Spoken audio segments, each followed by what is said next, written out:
tous les soirs de 18h à 20h, je faisais mon bulletin météorologique avec les moyens du bord, et en fait, je peux pas m'en passer. J'ai vraiment construit cette passion de manière autodidacte, effectivement. J'avais du mal à y croire, vraiment, de voir mes prévisions être de plus en plus partagées. Et j'ai atteint, je dirais, une stabilité financière au bout un an et demi. Et je considère que c'est quand même relativement court et bien préparé pour un entrepreneur de 19 ans d'atterrir sur un plateau télé comme ça en direct. Je me suis dit, waouh, je suis dans la tour de TF1 quand même. Le changement climatique fait beaucoup parler sur les réseaux sociaux. J'ai été obligé à plusieurs reprises de faire une petite mise au point. Est-ce que tu penses que l'avenir de la profession, c'est aussi ça, se montrer proche des gens sur les réseaux? Complètement. Bonjour Elias. Bonjour Antoine. Alors déjà, merci de nous accueillir chez toi ici à Montbenoît dans le Doubs. Tu as 21 ans et il y a 7 ans, tu crées une page Facebook nommée Météo Franc-Comtoise où depuis tous les jours, tu fais partager les prévisions météo de toute la Franche-Comté et autres, des vidéos des éléments naturels qui se passent ici. Aujourd'hui, cette chaîne compte plus de 200 000 suiveurs sur les réseaux sociaux et toi, tu as même monté ton entreprise et tu es météorologue indépendant. On joue un peu avec les éléments, on échappe aux gouttes de pluie. J'ai beaucoup de questions à te poser sur toi, sur ton parcours, sur la météo bien entendu. La première, elle est simple. Ta passion, c'est la météo, une passion peu commune chez les jeunes de ton âge. Comment c'est arrivé tout ça? Elle vient d'où cette passion? Cette passion pour la météorologie, c'est depuis tout petit. Honnêtement, c'est arrivé très vite. Je me souviens quand j'ai grandi à Besançon, dans le département du Doubs, je regardais déjà un petit peu les éléments par la fenêtre. Quand il neigeait, j'avais des étoiles dans les yeux. Quand il y avait des orages, j'étais à la fenêtre. Quand il pleuvait fort, enfin voilà, tout ce qui touchait à la météo, j'étais à la fenêtre. Mais je pense s'il y a bien eu un élément déclencheur à cette passion, c'est quand avec mes parents, on a déménagé de Besançon vers le Haut-Doubs. On s'est installé, on a construit notre maison en 2011 à Vanclan, commune des Premiers Sapins, c'est près de Val-d'Aron. Et la première année qu'on a passée, c'était en 2011-2012, avec l'hiver le plus froid du siècle en cours. Et arrivé dans cette nouvelle maison avec 1 mètre de neige, moins 25 degrés au thermomètre, je pense qu'il y a eu ce déclenchement qui a fait naître une passion pour la météo. Oui. Et en grandissant, avec l'école, avec les années qui passent, tu as toujours eu ça en toi? C'est ça. Ça s'est un petit peu construit au fil des années, depuis 2011-2012 jusqu'à la création de Météo Franc-Comtoise en 2016. C'est ça, j'allais en venir. On arrive à cette création. Est-ce qu'aujourd'hui, tu te souviens encore le jour où tu as créé, où tu as cette page Facebook Météo Franc-Comtoise? Tu te souviens dans quel état d'esprit tu étais précisément, même la date? 1er décembre 2016. Je me suis encore, j'ai encore en tête cette journée. J'étais en contact avec une multitude de pages Facebook qui existaient déjà à l'époque, au tout début des années de Facebook, finalement. Et je pense notamment à Météo des Vallées, Météo Bretagne, etc. Et c'est ces pages Facebook qui m'ont donné un petit peu l'idée de créer Météo Franc-Comtoise. Donc on était le 1er décembre 2016. Et au début, c'était vraiment dans une optique de partager ma passion à un entourage proche, vraiment un cercle familial, quoi. Parce que j'allais te dire, des passions, on en a tous, on grandit avec, mais toi, tu as quand même décidé de passer au stade supérieur, c'est-à-dire de la partager. Pourquoi tu voulais la partager? Ça te plaisait, tu voulais parler aux gens de ça, qu'ils s'intéressent aussi à ce dont toi qui te passionnait? Alors dans un premier temps, voilà, comme je le disais, j'ai vraiment été intéressé par les phénomènes météo, à l'observation. Et plus les années sont passées dans mon adolescence, plus j'ai eu cette envie d'avoir un temps d'avance en fait sur les phénomènes que j'observais quand j'étais petit. Et c'est comme ça que je me suis intéressé à la prévision météorologique. Et c'est comme ça que voilà, j'ai eu l'idée vraiment de faire mes propres prévisions pour avoir ce temps d'avance sur ce que j'observais quand j'étais petit. Et voilà, j'ai créé Météo Franc-Comtoise. Justement, Météo Franc-Comtoise, c'était quoi à tes débuts? Comment tu travaillais? Tu publiais des choses tous les jours? Explique-nous un peu. Dès le premier jour, dès la création de Météo Franc-Comtoise en décembre 2016, je crois que j'ai pas manqué un seul jour dans les débuts de Météo Franc-Comtoise. Tous les soirs, de 18h à 20h, je faisais mon bulletin météorologique avec les moyens du bord. J'écrivais mon texte moi-même, je faisais ma carte moi-même avec mon application de montage. Donc, dès le premier jour, finalement, voilà, c'est vraiment une routine qui s'est installée depuis ce jour-là. Une routine donc assez chronophage, ça te prend du temps? Jamais ça t'a saoulé?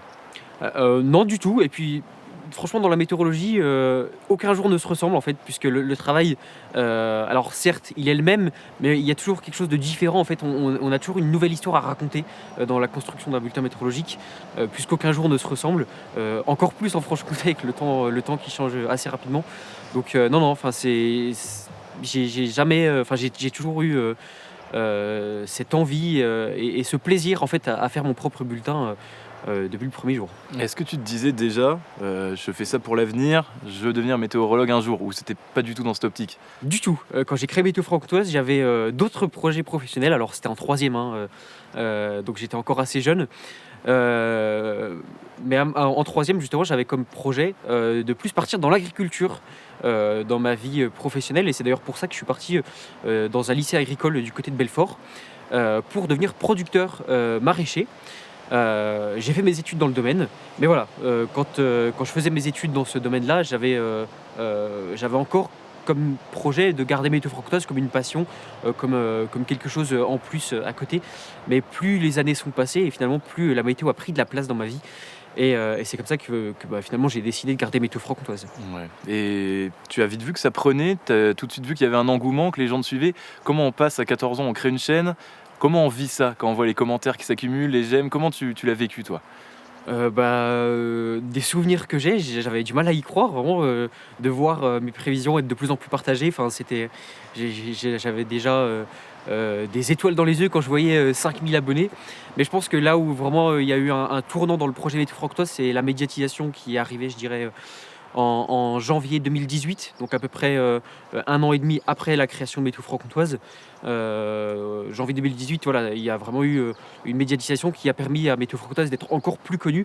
Je crois qu'à cette époque, on était déjà à 10 ou 15 000 abonnés et j'étais en seconde, quelque chose comme ça, ou en première.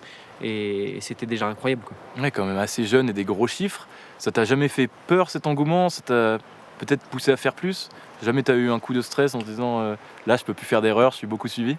Justement non, enfin je me suis jamais trop mis de pression, d'autant plus qu'arrivé, au lycée, avec les études, j'ai dû faire un choix et il m'est arrivé à plusieurs reprises, pendant mes années d'épreuves, seconde, première, terminale, de mettre Météo Franc-Comtoise un petit peu en stand-by le temps de quelques semaines parfois, pour justement, ces études. Dans ces années-là, j'étais encore vraiment, partagé entre 2 projets. Je pense que c'est vraiment à la terminale, à l'obtention, du bac que je me suis dit que le bac ne me servirait probablement pas. Voilà. Justement, ces journées où tu mettais un peu météo franc-comtoise de côté, qui t'ont fait tilter en disant moi je veux faire de la météo. Pourquoi ça te manquait quand t'en faisais pas? Complètement. Mettre Météo Franc-Comtoise de côté, c'était à contre-cœur finalement, hein, vraiment, et c'était dans ces moments où je faisais pas le bulletin météorologique que je me disais: «Mais en fait, je peux pas m'en passer. Enfin, j'ai besoin de continuer à garder un œil sur le ciel, sur mes prévisions, continuer à informer les gens et voilà». Je pense que c'est à ce moment-là effectivement que je me suis dit: «Il faut pas que je lâche ce projet». Ça se passait comment? Tu te levais plus tôt avant d'aller en cours, tu bossais météo, en rentrant de cours, tu bossais aussi la météo. Comment t'arrivais un peu à entrelacer les deux? Parfois c'était assez compliqué, hein, mais oui, je m'organisais clairement, et puis je me souviens même de journées, j'étais encore au lycée, où les éléments météorologiques m'obligeaient parfois à me coucher très, très tard pour, tenir les gens informés parce qu'ils, déjà à cette époque, ils comptaient sur moi pour, voilà, leur faire des points réguliers. Je me souviens même d'un cas où la Loue, une rivière qui traverse la Franche-Comté était en vigilance rouge et j'étais encore au lycée et ça a été une très, très grosse semaine puisque, c'était en janvier 2018 justement, et les gens comptaient sur moi pour faire un point en temps réel, un petit peu, toute la nuit et donc c'était en plein dans mes études, hein, donc oui, il m'est arrivé d'avoir un emploi du temps très, très chargé effectivement. Ah, quelques nuits blanches pour la météo. Voilà, sans regret, Ouais, c'est ça. Et les c'est abonnés, la passion. les abonnés montent, tu te professionnalises, tu apprends de ton côté.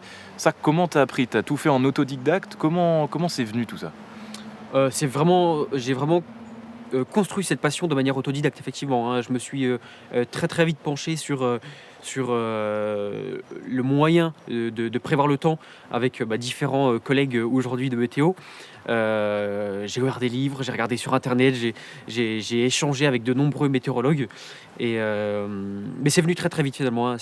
La passion était telle que j'étais, prêt à faire mon bulletin dès le premier jour, quoi. Hmm. Justement, là, un cas concret. pour faire des prévisions sur les jours à venir? Comment tu travailles? C'est avec des cartes que tu récupères? Comment ça se passe? Alors pour prévoir le temps, donc le travail d'un météorologue, ça va être de consulter plusieurs modélisations du temps, plusieurs modèles météo. Un modèle météo, en fait, c'est une proposition, un scénario qui est fait par une machine qu'on appelle un supercalculateur. Donc c'est des très très grosses machines qui réalisent des millions de milliards d'opérations chaque seconde. Et le travail d'un météorologue, c'est d'analyser ces scénarios, de croiser un petit peu les données et d'en faire une moyenne et de proposer donc un bulletin. Et ce qui fait d'ailleurs la force de Météo Francoise, c'est cette expertise 100% humaine qu'on retrouve presque nulle part ailleurs aujourd'hui, puisque la plupart des applications météo sont automatisées.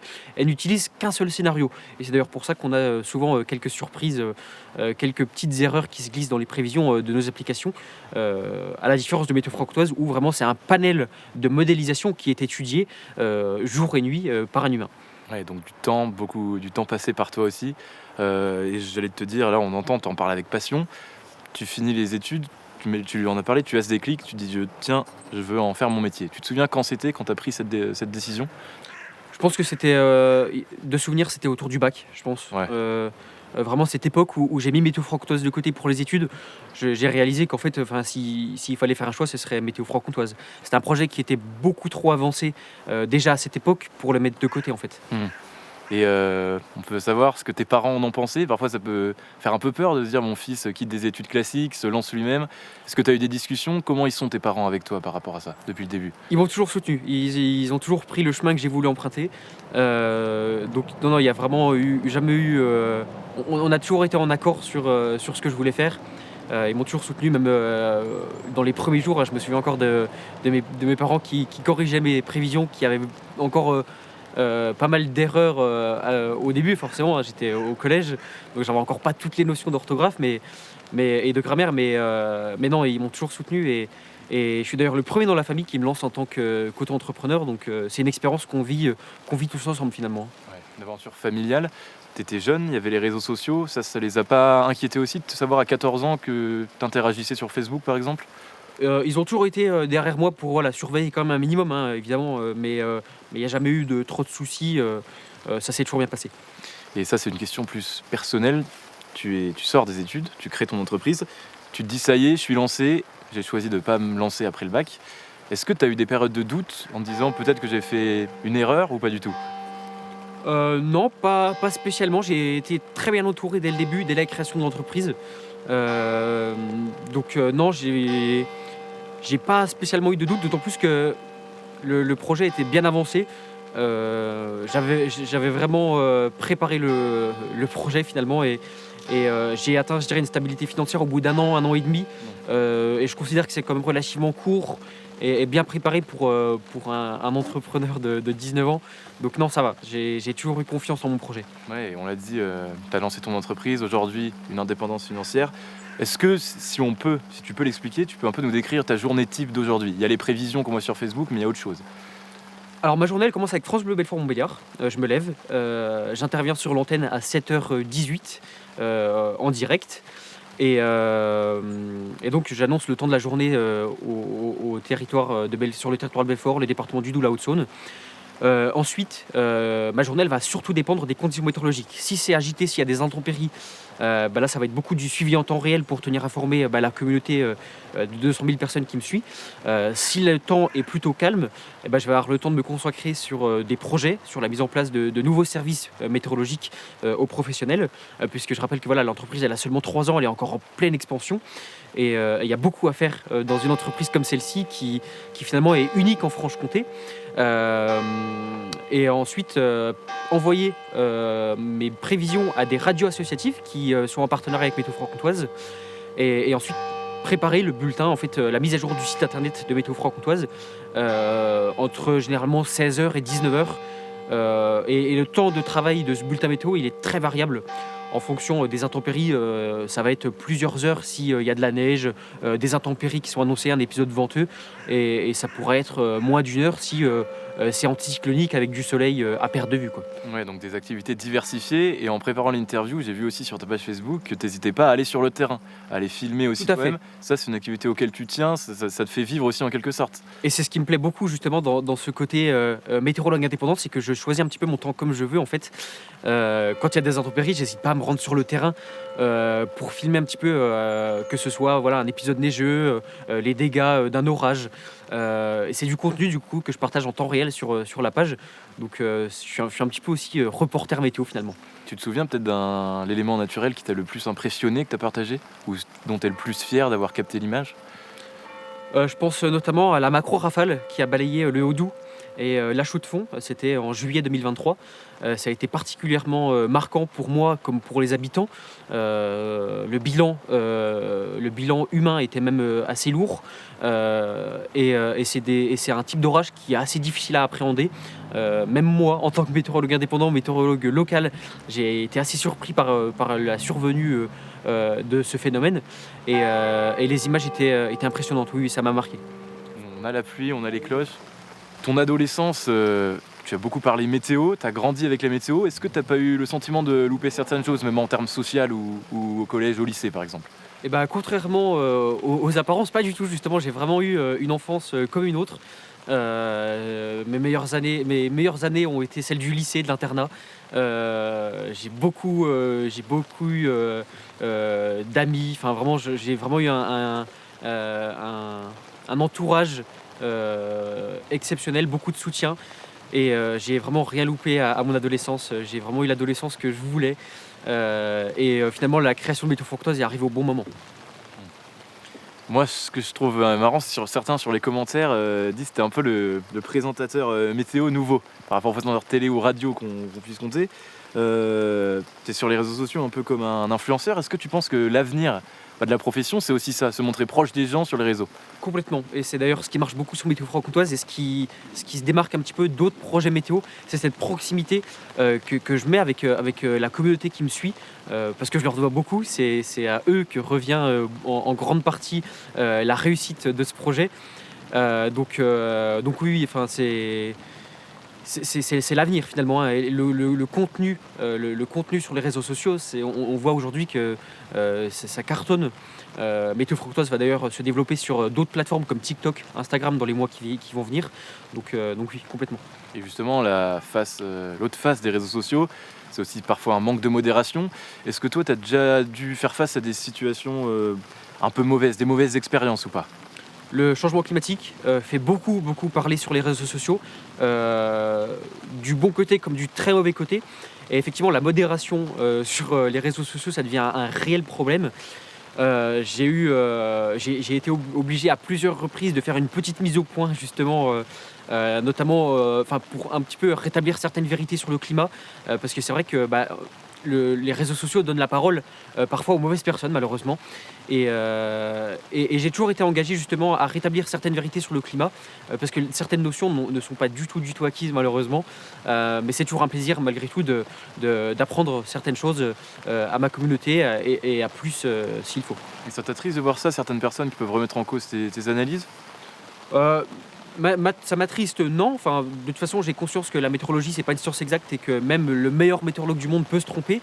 Non. Enfin, je me suis préparé dès le début finalement à rencontrer des soucis de prévision et des mécontents finalement. Ça fait partie du métier. C'est ça. Et est-ce que c'est aussi là, on se dit, on n'a pas un rôle à jouer, nous, en tant que météorologue? Est-ce que tu te dis, moi, j'ai une parole et c'est important pour moi de dire les choses ou de dire les choses vraies, de convaincre? Oui, complètement. Et des fois, il faut temporiser, hein, donc il faut faire attention à ce qu'on dit. Il faut bien analyser chaque situation, qu'elle soit météorologique ou dans la réponse avec des personnes sur les réseaux sociaux.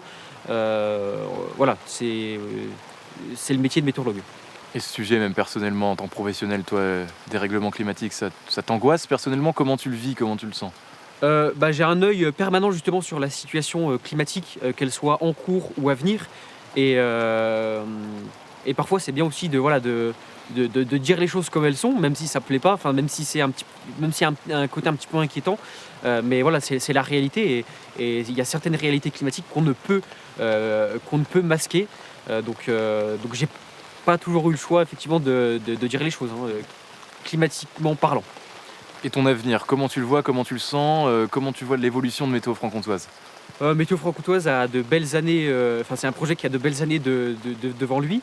Ça va se développer sur le web, sur une application en 2025, au niveau professionnel avec de nouvelles branches de métiers à qui je vais répondre avec mes différents services. Donc Météo Franc-Comtoise a de belles années devant elle. Ici en Franche-Comté, tu restes. En Franche-Comté, bien Ouais. sûr. Et pourquoi justement qu'est-ce que tu es attaché à cette région? Je prévois pas de m'étendre plus, au-delà de la Franche-Comté, pour la simple et bonne raison que c'est une région que je connais bien et c'est une région où il y a beaucoup de choses à faire en termes de météo en fait.